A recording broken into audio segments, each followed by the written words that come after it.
days, and it is not going to hit us. And this is going to be the most amazing experience we will have in our lives. So I was given an email, read the script, Lars wants to Skype with you tomorrow, and he's very interested in you for it. I was like, wow, this is a great email. And it was a special script because it wasn't one that impressed too much on the actors, and it was sparse but very poetic in the way it was written. Life is only on Earth,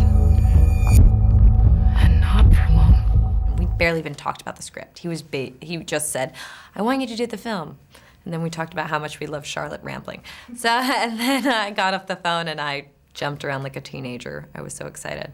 And this film, it takes you in a lot of different places really as an actress. What was the biggest challenge with this performance? Well, there's a lot unsaid, so it was a lot of work before I did the movie. So a lot of preparation emotionally, creating an inner life for Justine, because this is something that's happened to her before, and there are also a lot of, you know, very ethereal qualities about her and her relationship to this planet. So I needed to find a way to connect all those things for myself. And Lars is a fascinating director. What was he like to work with, and were there any surprises? I mean, there were some surprises. He's a funny man. But yeah, I can't talk about all the surprises.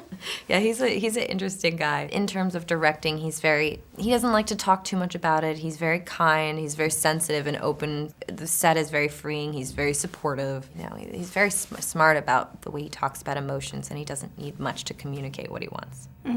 It's a beautiful film to watch. What was your reaction when you first saw the finished film and your performance in it? What did you think?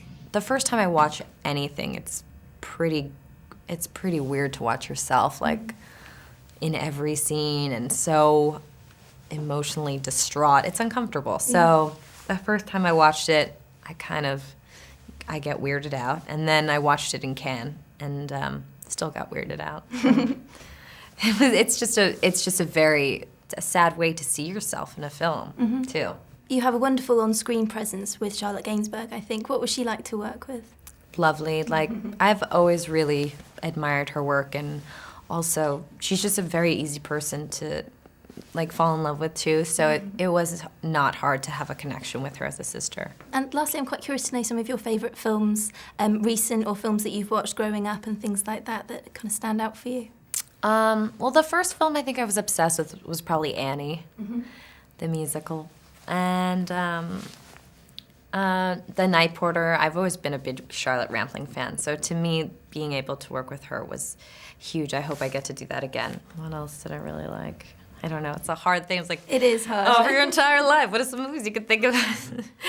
And are there any films coming up in the next few months that you're quite excited to seeing? You know what I saw recently that I really liked was The Future. It's this Miranda July movie. Yeah. It's really, really good. Yeah, it's coming out here soon. It was my favorite movie of the year so far.